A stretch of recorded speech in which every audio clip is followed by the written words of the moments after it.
கிறிஸ்துவுக்குள் அன்பான தேவனுடைய பிள்ளைகளே, இயேசு கிறிஸ்துவின் பரிசுத்த நாமத்தில் உங்கள் யாவருக்கும் கிருபையும் சமாதானமும் உண்டாகும்படி ஜீவதொனி ஊழியத்தின் மூலமாக வாழ்த்துகிறேன்.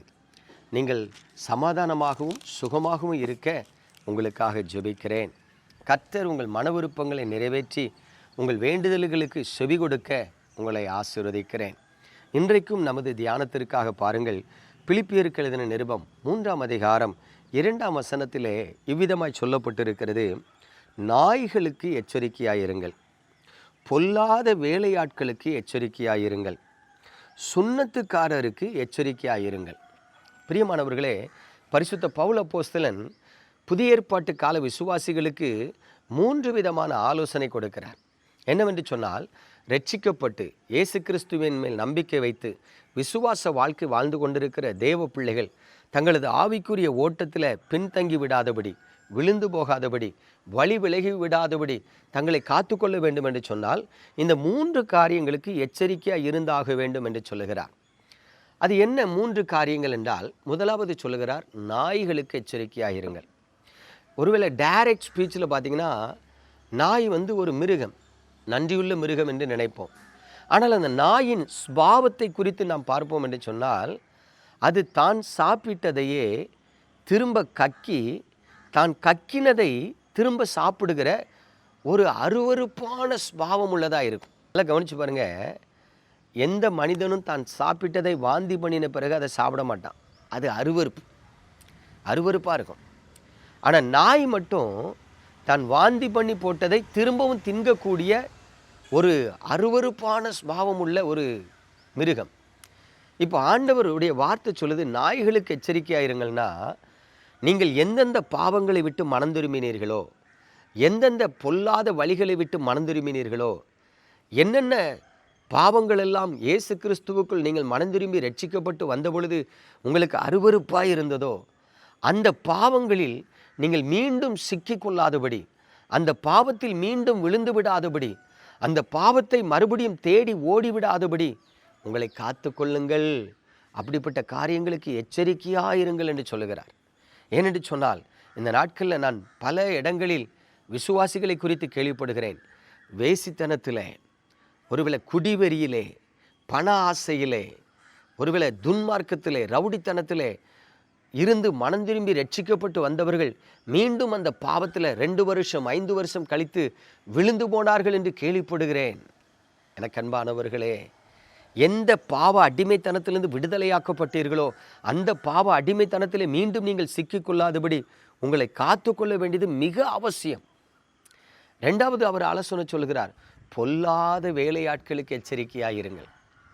நல்லா கவனிக்கணும், ஊழியத்தின் பாதையில் ஆண்டவருக்கென்று ஊழியம் செய்ய வருகிறவர்கள், ஆண்டவர் விசுவாசிக்கிற தேவ பிள்ளைகள் எல்லாரும் நல்லவர்கள் தான். ஆனால் கொஞ்ச காலத்துக்கு பிறகு பார்த்திங்கன்னா அவர்களுக்கு சோதனை வரும். அந்த சோதனையில் ஏற்கனவே ரட்சிக்கப்படுவதற்கு முன்பு அவர்களுக்குள்ள ஒரு துர்க்குணம் இருந்திருக்கும் தெரியுமா?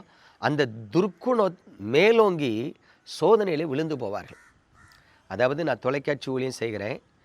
இந்த தொலைக்காட்சி ஊழியத்தை பார்க்குற பலர் எனக்கு ஃபோன் பண்ணுவாங்க, அண்ணே நான் கஷ்டப்படுறேன், அண்ணே நான் விதவையாக இருக்கிறேன், அண்ணே நான் கை கால் ஊனமுள்ளவனாக இருக்கிறேன், ஏதாவது ஒரு உதவி செய்யுங்க. ஆரம்ப நாட்களில் எனக்கு தெரியாது, நானும் உண்மையிலே கஷ்டப்படுறாங்கன்னு நினச்சி அவங்களுக்கு உதவிகளாக கொஞ்சம் பணத்தை அனுப்பியிருக்கிறேன். அதுக்கு பிறகு பார்த்தா ரெகுலராக மாதம் கேட்பாங்க.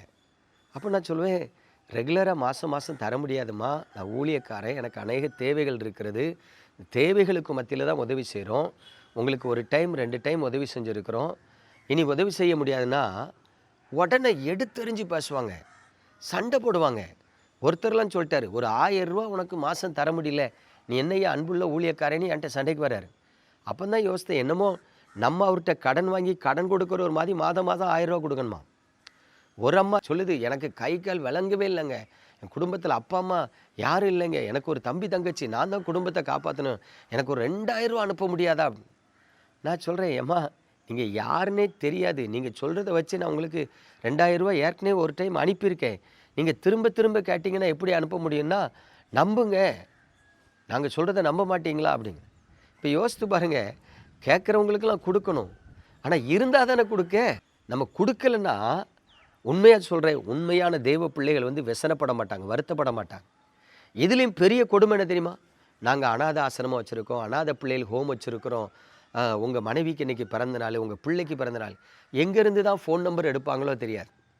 பணம் பணம்னு கேட்டு தொந்தரவு பண்ணுவாங்க. அப்போ தான் நான் யோசிப்பேன், இவர்கள்லாம் பொல்லாத மனிதர்கள். இப்படிப்பட்ட பொல்லாத மனிதர்கள்ட்ட நிறைய பேர் வஞ்சிக்கப்பட்டு, ஐயோ 500 தானே 1000 தானே சொல்லி கொடுத்து ஏமாந்து போகிறத பார்க்குறேன். பிரியமான தேவனுடைய பிள்ளைகளே, இன்னும் கூட பார்த்தீங்கன்னா ஊழியத்திலும் இப்படி இருக்காங்க. ஒரு காலத்தில் ஊழியம் செஞ்சுருப்பாங்க, பின்னாட்களில் பார்த்தீங்கன்னா அந்த ஊழியத்தை சரியாக செய்ய மாட்டாங்க. மாதந்தோறும் வீடுகளுக்கு வருவாங்க, வீடுகளுக்கு வந்து ஜெபம் பண்ணுவாங்க. பிரியமான தேவனுடைய பிள்ளைகளே, பரிசுத்தத்தை குறித்து பிரசங்கம் பண்ண மாட்டாங்க, மனம் திரும்புதலை பிரசங்கம் பண்ண மாட்டாங்க, பாவ மன்னிப்பு நிச்சயத்தை குறித்து பிரசங்கம் பண்ண மாட்டாங்க, இயேசுவின் வருகை குறித்து பிரசங்கம் பண்ண மாட்டாங்க. எப்பொழுதும் ஆசீர்வாதத்தை பேசிட்டு, எனக்கு தெரிஞ்ச ஒரு பிரதர் பார்த்தீங்கன்னா, நான் ஃபோனில் ஜெபம் பண்ணுவேன், நீ எனக்கு ஜிபேயில் பணம் போட்டு விட்டுரு, அப்போ தான் உனக்கு ஆசீர்வாதம் வரும்பார். வருத்தமாக இருக்கும். கர்த்தருடைய ஊழியத்தை சொல்லி, கர்த்தருடைய நாமத்தை சொல்லி இந்த உலகத்தில் எத்தனையோ பேர் ஏமாற்றி பிழைக்கிறத பார்க்கத்தான் செய்கிறோம். பிரியமானவர்களே, இப்படிப்பட்ட பொல்லாத வேலைக்காரர்களுக்கு எச்சரிக்கையாக இருங்கள் என்று தேவனுடைய வார்த்தை சொல்லுகிறது. மூன்றாவது பாருங்க, சுன்னத்துக்காரர்களுக்கு எச்சரிக்கையாக இருக்கணுமா. ஒருவேளை நம்முடைய காலங்களில் வந்து இந்த சுன்னத்துக்காரர்கள் இல்லை, ஆனால் அப்போஸ்தலர்கள் காலங்களில் இருந்தாங்க. ஏன்னா இயேசு கிறிஸ்து இந்த உலகத்தில் மனிதனாய் பிறந்து ஊழியம் செய்த காலம் பழைய ஏற்பாட்டு காலம். இயேசு கிறிஸ்துக்கு பிறகு அப்போஸ்தலர்கள் ஊழியம் செய்த காலம் புதிய ஏற்பாட்டு காலம். ஆகவே அந்த பழைய ஏற்பாட்டு காலத்துக்கும் புதிய ஏற்பாட்டு காலத்துக்கும் நடுவில் அப்போஸ்தலர்கள் ஊழியம் செய்தபடியினால் ஆபிரகாம் இடத்துல தேவன் விருத்த சேதனத்தை குறித்து பேசியிருக்கிறார். விருத்த சேதனை செய்யப்படாத எந்த ஆண்மகனும் சபையில் இராதபடி அறுப்புண்டு போகும், அதனால நாங்கள்லாம் விருத்த சேதனம் பண்ணியிருக்கிறது போல நீங்களும் விருத்த சேதனம் பண்ணணும்னு சொல்லி அப்போஸ்தலர்கள் காலத்தில் விசுவாசிகளை கலங்க பண்ணின சில சுன்னத்துக்காரர்கள் இருந்தார்களாம். அதை குறித்து அங்கே பவுல் சொல்லுகிறார். ஒருவேளை இந்த நாட்களில் சுன்னத்துக்காரர்களை எப்படி எடுத்துக்கொள்ளலான்னா, இப்போ நீங்கள் ஒரு சபையில் விசுவாசியாக இருக்கீங்க, ஒரு 5 வருஷம் நல்லா கர்த்தருக்குள்ளே வளர்ந்து வரீங்க, ஏதோ ஒரு காரணத்தினால அந்த சபைக்கு போக முடியாதபடி தடைபடுகிறது. அப்போது நீங்கள் ஒன்று வெளியூருக்கு போகிறதுனாலையோ, இல்லை உங்கள் பிள்ளைகளுக்கு வேலை கிடைச்சதுனால அங்கே போகிறதுனாலையோ, அல்லது இல்லை இன்னும் கொஞ்சம் சத்தியத்தில் வளரணும்னு சொல்லி ஒரு ஆவிக்குரிய சபைக்கு போகிறதுனாலையோ நீங்கள் கொஞ்சம் ஆண்டவரை அறிந்து கொள்ளணும்னு போகும் பொழுது, இன்றைக்கி சபைகளுக்குள்ள இருக்கிற பிரச்சனை எப்படி தெரியுமா? எங்கள் சபையில் நீ ஞானஸ்நானம் எடுத்தால் தான் உனக்கு திருவிருந்து, எங்கள் சபையில் நீ ஞானஸ்நானம் எடுத்தால் தான் உன்னை நாங்கள் எங்கள் சபையில் மெம்பராக சேர்த்துக்கிடும். இன்றைக்கி ஒரு பெரிய வேதனையான காரியங்க. ஒரு சிஎஸ்ஐ சர்ச்சில் ஞானஸ்நானம் எடுத்த விசுவாசியை ஏஜி சர்ச்சில் அங்கீகரிக்கிறது இல்லை. ஏஜி சர்ச்சில் ஞானஸ்நானம் எடுத்த ஒரு விசுவாசியை சிபிஎம் சர்ச்சில் அங்கீகரிக்கிறது இல்லை. சிபிஎம் சர்ச்சில் ஞானஸ்நானம் எடுத்தவங்கள சிஎஸ்ஐலையோ மாரநாதாவிலையோ. இன்றைக்கி என்னென்னா எனக்கு புரியலை, ஒரே ஞானஸ்நானமும் ஒரே விசுவாசமும் ஒரே கர்த்தரும் உண்டுன்னு வசனம் சொல்லுது.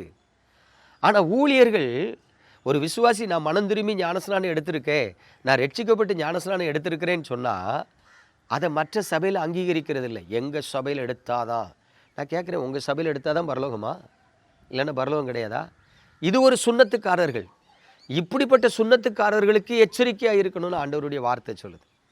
பிரியமானவர்களே, இன்றைக்கு நாங்கள் ஆவிக்குரிய சபையார் என்று சொல்லுகிற போதகர்கள் கூட இந்த அடிமைத்தனத்தில் சிக்கி கிடக்கிறத நான் பார்க்கிறேன். ரொம்ப கவனமாய் கர்த்தரை பின்பற்றுங்கள், கர்த்தர் உங்களை ஆசீர்வதிப்பார். நம்ம ஜெபிப்போமா? எங்கள் அன்பின் பரலோக தகப்பனே, பரிசுத்தமான இந்த காலை வேளையில் ஒரு சிறு சத்தியத்தை உங்களுடைய பிள்ளைகளுக்கு கற்றுக் கொடுக்க நீங்கள் தந்த கிருபைக்கு ஸ்தோத்திரம். உங்கள் நாமத்தில் ஜெபிக்கிறேன், உங்கள் நாமத்தில் ஆசீர்வதிக்கிறேன். உங்களுடைய பிள்ளைகள் மன தெளிவுள்ளவர்களாய் வாழ்ந்து உங்கள் நாமத்தை மகிமைப்படுத்த கிருபை தாரும். இயேசுவின் நாமத்தில் பிதாவே, ஆமென்.